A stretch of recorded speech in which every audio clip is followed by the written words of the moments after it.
Hello അസ്സലാമു അലൈക്കും, welcome back. ഇന്ന് ഞാനിവിടെ തയ്യാറാക്കിയെടുക്കാനായിട്ട് പോകുന്നത് ഈസി ആയിട്ടുള്ള ഒരു ബ്രേക്ക്ഫാസ്റ്റാണ്. പരിപ്പൊടിയൊക്കെ വെച്ചിട്ട് നമുക്ക് രാവിലെ ഇൻസ്റ്റൻ്റായി തയ്യാറാക്കിയെടുക്കാൻ പറ്റുന്ന ഒരു അപ്പത്തിൻ്റെ റെസിപ്പിയാണ് ഞാനിവിടെ ഷെയർ ചെയ്യുന്നത്.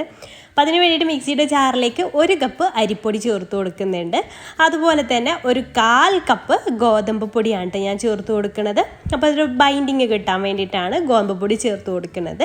അപ്പോൾ അങ്ങനെ 1 കപ്പിലേക്ക് 1/4 കപ്പ് ഗോതമ്പ് പൊടി, പിന്നെ ചെറിയൊരു പുളിക്ക് വേണ്ടിയിട്ട് 2 ടേബിൾ സ്പൂൺ തൈര്, പുളിയുള്ള അത്യാവശ്യം കുഴപ്പമില്ലാത്ത പുളിയുള്ള 2 ടേബിൾ സ്പൂൺ തൈര് കൂടെ ഇതിലേക്ക് ചേർക്കുന്നുണ്ട്. അപ്പോൾ തൈര് നിങ്ങളുടെ കയ്യിലില്ലാന്നുണ്ടെങ്കിൽ 1 ടീസ്പൂൺ നാരങ്ങനീര് കുരുവൊക്കെ കളഞ്ഞിട്ട് ചേർത്ത് കൊടുത്താലും മതി. അപ്പോൾ അതും 2 ടേബിൾ സ്പൂൺ തൈരും കൂടെ ഇതിലേക്ക് ആഡ് ചെയ്ത് കൊടുക്കുക. പിന്നെ നമുക്കിതിലേക്ക് വേണ്ടത് ഈസ്റ്റാണ്. അപ്പോൾ ഇൻസ്റ്റൻറ്റ് ഈസ്റ്റ് 1 ടീസ്പൂൺ ഇതിലേക്ക് ചേർത്ത് കൊടുക്കാം.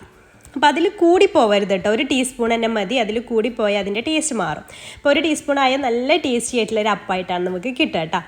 പിന്നെ അതിലേക്ക് ആവശ്യത്തിനുള്ള ഉപ്പ് കൂടെ ചേർത്ത് കൊടുക്കുക. ഇനി നമുക്കിതിലേക്ക് ആദ്യം 1 കപ്പ് വെള്ളം ചേർത്തിട്ടൊന്ന് അരച്ച് നോക്കാം. പിന്നെ വെള്ളം വേണമെന്നുണ്ടെങ്കിൽ പിന്നീട് ചേർത്ത് കൊടുത്താൽ മതി കേട്ടോ. അപ്പോൾ ഞാൻ ആദ്യം 1 കപ്പ് വെള്ളം ഇതിലേക്ക് ചേർത്ത് കൊടുക്കുക. ഇത് 250 ml ഒരു കപ്പാണ്. അപ്പോൾ നിങ്ങളുടെ കയ്യിൽ കപ്പില്ലാന്നുണ്ടെങ്കിൽ ഗ്ലാസ്സിന് അളന്നെടുത്താലും മതി കേട്ടോ, പൊടിയൊക്കെ ആയാലും. എന്നിട്ടിത് അടച്ച് വെച്ചിട്ട് നമുക്ക് നന്നായിട്ടൊന്ന് അടിച്ചെടുത്ത് വരാം. ഇനി ഇതിലേക്ക് പഞ്ചസാര ചേർക്കാനുണ്ട് കേട്ടോ. അത് അപ്പോൾ ഞാൻ ജസ്റ്റ് ഒന്ന് അടിച്ചെടുത്തിട്ടുണ്ട്. അപ്പോൾ അതാ സൈഡിലൊക്കെ ഇങ്ങനെ ഒട്ടിപ്പിടിച്ചിരിക്കുന്നത് ഞാൻ ഒരു സ്പൂൺ വെച്ചിട്ടൊന്ന് ഇതുപോലെ ഒന്ന് ഇങ്ങനെ ഉള്ളിലേക്ക് തന്നെ ആക്കി കൊടുത്തിട്ടുണ്ട്. അപ്പോൾ കുറച്ചുകൂടെ വെള്ളം വേണം. അപ്പോൾ ഞാനൊരു 1/2 കപ്പ് കൂടെ വെള്ളം ഇതിലേക്ക് ആഡ് ചെയ്ത് കൊടുക്കുന്നുണ്ട് കേട്ടോ. അപ്പോൾ ടോട്ടൽ 1.5 കപ്പ് വെള്ളമാണ് ഞാൻ ഇതിലേക്ക് വേണ്ടിയിട്ട് യൂസ് ചെയ്യുന്നത്. അപ്പോൾ ആദ്യം 1 ടേബിൾ സ്പൂൺ പഞ്ചസാര ഞാൻ ഇതിലേക്ക് ചേർത്ത് കൊടുക്കുന്നുണ്ട്. എന്നിട്ട് ഒരു 1/2 കപ്പ് കൂടെ വെള്ളം ഇതിലേക്ക് ചേർത്ത് കൊടുക്കുകയാണ്. എന്നിട്ട് നന്നായിട്ട് ഒന്നുകൂടെ ഒന്ന് ഫൈനായിട്ടൊന്ന് അരച്ചെടുക്കാം. അപ്പോൾ ഒരുപാട് അരി ഒന്ന് അരച്ചെടുക്കുന്ന പോലെ അത്ര അരച്ചെടുക്കേണ്ട ആവശ്യമൊന്നുമില്ല. എല്ലാം അരിപ്പൊടിയും ഗോതമ്പ് പൊടിയൊക്കെ അല്ലേ, അപ്പോൾ അത്രയും മതി. അപ്പോൾ അതാ ഈ ഒരു കൺസിസ്റ്റൻസിയിലാണ് നമ്മുടെ ബാറ്റർ ഉണ്ടാവുക.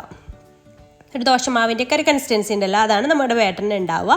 എന്നിട്ട് നമുക്കിതൊരു 1/2 മണിക്കൂർ റെസ്റ്റ് ചെയ്യാം. ഒന്ന് നന്നായിട്ടൊന്ന് മിക്സ് ചെയ്തതിന് ശേഷം 1/2 മണിക്കൂർ അല്ലെങ്കിൽ 1/2 മണിക്കൂർ 15 മിനിറ്റ് മതി. മിനിമം ഒരു 15 മിനിറ്റെങ്കിലും റെസ്റ്റ് ചെയ്യാൻ വേണ്ടിയിട്ട് വെക്കണം കേട്ടോ, ഈസ്റ്റൊക്കെ ചേർത്തതല്ലേ. അപ്പോൾ ഒരു 1/2 മണിക്കൂർ ഞാൻ വെക്കുന്നുണ്ട്. അപ്പോൾ നന്നായിട്ടൊന്ന് മിക്സ് ചെയ്തിട്ട് 1/2 മണിക്കൂർ റെസ്റ്റ് ചെയ്യാൻ വേണ്ടിയിട്ട് മാറ്റി വെക്കുകയാണ്.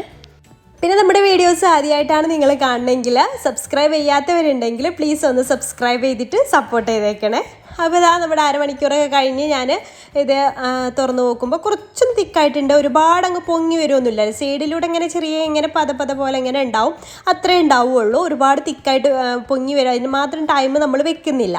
നമ്മൾ ആകെ 1/2 മണിക്കൂറൊക്കെ വെക്കുന്നുള്ളൂ. അപ്പോൾ അത്രയും എന്നാലും നല്ല പെർഫെക്റ്റ് ആയിട്ട് നല്ല സോഫ്റ്റ് അപ്പം നമുക്ക് കിട്ടും. അപ്പോൾ അതിന് വേണ്ടിയിട്ട് ഞാനിവിടെ ഒരു ചട്ടി വെച്ചിട്ടുണ്ട്. നോൺ സ്റ്റിക്കിൻ്റെ ചട്ടിയാണ്. അപ്പോൾ നിങ്ങൾക്ക് ഇതുപോലത്തെ ചട്ടിയില്ല, ഇരുമ്പിൻ്റെ ചട്ടിയാണെന്നുണ്ടെങ്കിൽ കുറച്ച് ഓയിൽ സ്പ്രെഡ് ചെയ്തിട്ട് അങ്ങനെ ചുട്ടെടുത്താലും മതി കേട്ടോ. അപ്പോൾ ഞാനിത് പാലപ്പൊക്കെ ചുട്ടെടുക്കുന്ന ആ ഒരു മെത്തേഡിലാണ് ചെയ്തെടുക്കുന്നത്. അപ്പോൾ അതിലേക്ക് ഒരു തവി മാവ് ഒഴിച്ച് കൊടുത്തു.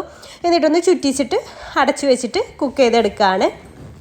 അപ്പോൾ നല്ല ബബിൾസൊക്കെ വന്ന് നല്ല സോഫ്റ്റ് ആയിട്ട് തന്നെ കിട്ടുന്നുണ്ട്. അപ്പോൾ ഇതിൻ്റെ ടേസ്റ്റ് എനിക്ക് കഴിച്ച് നോക്കുമ്പോൾ എനിക്ക് തോന്നിയിട്ടുള്ളത്, നമ്മൾ കടയിൽ നിന്നൊക്കെ ഇങ്ങനെ പൊടി വാങ്ങിച്ചിട്ട് പാലപ്പൊക്കെ ഉണ്ടാക്കില്ലേ, ഓരോ പല ബ്രാൻഡിൻ്റെ ഉണ്ട്. ഇങ്ങനെ പൊടി വാങ്ങിച്ചിട്ട് നമ്മൾ ജസ്റ്റ് മിക്സിയിലൊന്ന് അടിച്ചിട്ട് ഉണ്ടാക്കുക, 1 മണിക്കൂർ റെസ്റ്റ് ചെയ്യാനൊക്കെ വെച്ചിട്ട് ഉണ്ടാക്കുന്ന പാലപ്പം ഉണ്ടല്ലോ, സെയിം ടേസ്റ്റ് ആയിട്ടാണ് എനിക്ക് ഫീൽ ചെയ്തിട്ടുള്ളത്.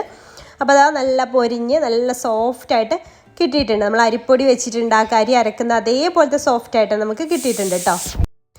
അപ്പോൾ ഇതുപോലെ തന്നെ നമുക്ക് ബാക്കിയുള്ളതൊക്കെ ഇതുപോലെ ചുട്ടെടുക്കാം. ലാസ്റ്റ് വരെ ഇതുപോലെ തന്നെ നമുക്ക് പെർഫെക്റ്റ് ആയിട്ട് തന്നെ കിട്ടുന്നുണ്ട് കേട്ടോ. ചില നമ്മളിപ്പോൾ അരി അരച്ചൊക്കെ ഉണ്ടാക്കുമ്പോൾ ലാസ്റ്റിലേക്ക് ചിലപ്പോൾ ഇതുപോലെ നല്ല പെർഫെക്റ്റ് ആയിട്ട് കിട്ടാതിരിക്കുകയൊക്കെ ചെയ്യുമല്ലോ, അതുപോലെ ഒന്നുമില്ല. ഇത് ലാസ്റ്റ് വരെ ഇതുപോലെ തന്നെ നമുക്ക് ആദ്യം എങ്ങനെയാണോ ചുട്ടെടുത്തത് അതേ മെത്തേഡിൽ തന്നെ നമുക്ക് ലാസ്റ്റ് വരെ കിട്ടുന്നുണ്ട്.